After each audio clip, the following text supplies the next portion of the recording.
Well, I'm going to talk about neurological considerations. The neurological consideration is when the human brain matures and serves functions as signs or lateralizations. This lateralization is divided in two parts of the brain, a left and right brain function. In the left brain functions, there are analytic functions, science and math and language. And the right brain functions, there are holistic thought, art and music, and creativity. This is two parts of the brain. This is the lateralization. And when does the lateralization take place? Well, some people suggest that the lateralization is a slow process that begins around the 2 age and is completed in the puberty. How does it affect language acquisition? During this time, the child is neurologically assigning functions like to one side of the brain or the other. Psychomotor consideration is the role of the speech muscle in the second language acquisition, or more commonly the accent. You have to use the larynx, the mouth, your throat, your tongue, your lips, and other parts. Very important that your muscle. This is very important when you learn a new second language, because this is training your accent. The cognitive consideration. Jean Piaget talked about the cognitive consideration.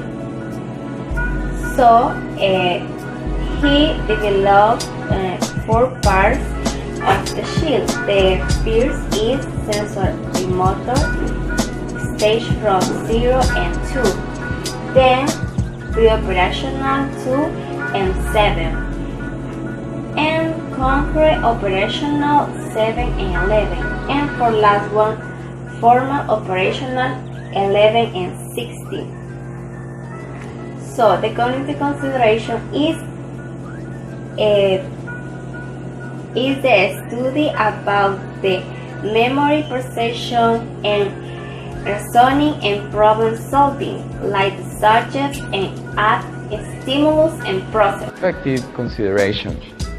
First, it's important to consider that human beings are emotional creatures. When we are talking about affective consideration, we have to include many important factors.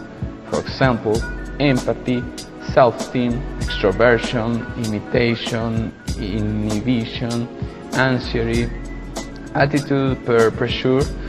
For example, very young children are totally egocentric. The world resolves about them, and they see all events as focusing on themselves.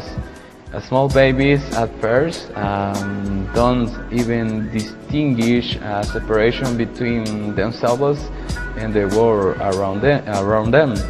We can say that a good attitude is too important in the language acquisition. It seems clearly that negative attitudes can affect success in learning language. So that is something that we have to consider when we will teaching English to children or adults people, and that's all. Linguistic consideration. Language is intimately connected with the most aspects of human development. The perception and conceptualization of reality by people depend largely on the language they use. Because of this, and to name an example, the conception of the time of the Malays is much more flat and simple than ours, because their language makes no distinction between past and present times, for example. So something important in linguistic consideration is bilingualism. There are 2 categories for bilingual people: simultaneous and successive. So adults who learn a second language manifest some of the types of errors found in children learning their mother tongue. Adults, more cognitively secure, appear to operate from the solid foundation on the first language and thus manifest more interference. And that's all for the moment. Critical period hypothesis. The critical period hypothesis says that there is a period of growth in which full native competence is possible when acquiring a language. This period is from early childhood to adolescence. The critical period hypothesis has implications for teachers and learning programs, but it is not universally accepted. A problem arising from the difference between younger learners and adults is that adults believe that they cannot learn language. Well, teachers can help learners with the belief, with this belief in various ways. For example, by talking about the learning process and learning styles, helping set realistic goals, choosing suitable methodologies, and addressing the emotional need of the adults' learners. And that's all for critical period hypothesis at the moment. I'm going to talk about the acculturation model, and that is referred to the degree of acculturation that we have help us to acquire a language. And we have 8 factors. The first one is the social dominant. Social dominant is referred to the what culture is more dominant for us. We have the pattern of integration or assimilation or adaptation, and that is referred to the group that we are. They have to learn or they have to speak the language that we have to learn. Also, we have the inclusive, and it's referred to the place that we share with people, to the cultures that we are. Also, we have the cohesiveness. It's referred to the cohesion that we have with the culture. The congruence is referred to the similitude that culture had with our culture.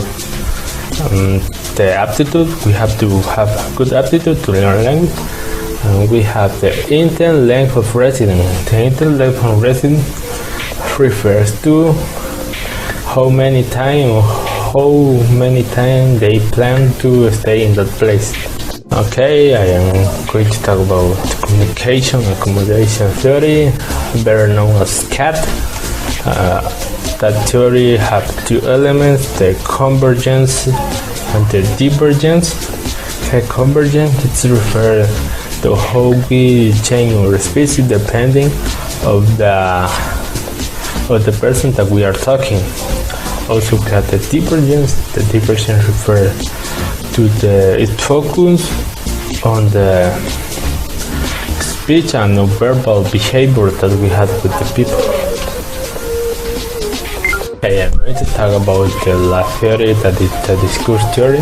And the discourse theory refers to the human expression and the form of the language, and how that human expression and the form of the language are linked with the human knowledge.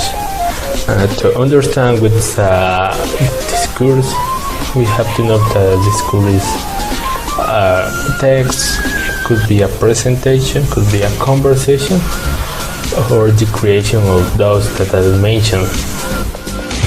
Hello, my name is Benjamin, and I'm going to talk about some theories. The first one is the monitor model. In the monitor model, we find a person specialized in these theories. His name is Stephen. He's the author of the monitor model. It is based on 5 hypotheses. The first one is the acquisition-learning hypothesis. What is the difference between acquisition and learning? Acquisition is meant for interaction and communicative, and learning is the formal instruction and grammar. Well, that was the first one. And the second is the monitor hypothesis. Consciously learned language can only be used to monitor language outputs. Well, the next is the input hypothesis. The learners progressed in their knowledge of the language. The next is the natural order hypothesis. Well, in this you need to acquire it as it comes up to your mind. Well, to finish, the last hypothesis is the affective filter. This hypothesis determines the comprehensible input, and the condition necessary for the acquisition is motivation and self-confidence. Now we are going to study the theory of variable competence model. Well, the variable competence model proposed by Ellis in 1984 is divided into two categories: the process of the language and the product of language. In the process of language, we find two premises of the model. The first one is variable competence and variable application. The first premise means that we possess different rules for different uses of language, and the second premise means that when we speak, we analyze from different perspectives what we are saying during the speech. Well, now we are going to see the universal hypothesis. The universal hypothesis is the idea that human languages are superficially diverse, as they share some fundamental similarities. So the theory explains this is known as the universal grammar theory, and states that all children are born with an innate ability to acquire, develop, and understand languages. Well friends, this is all for now. Thank you for watching this video.